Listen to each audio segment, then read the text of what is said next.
Today ay gagawa naman tayo ng baby back ribs.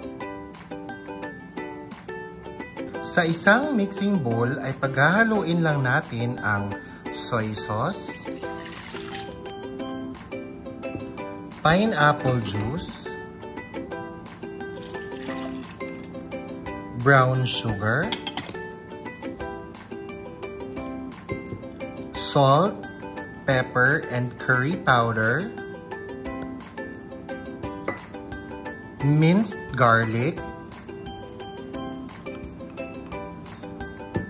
at ang ating tomato ketchup. Ito ang magsisilbing marinade ng ating ribs.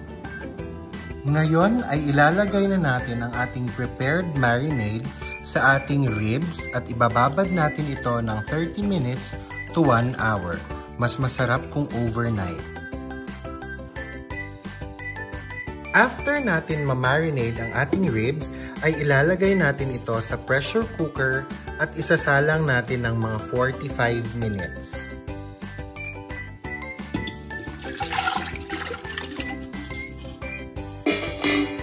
After 45 minutes ay luto na ang ating baby back ribs.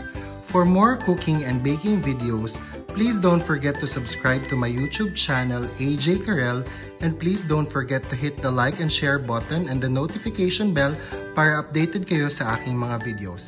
Salamat!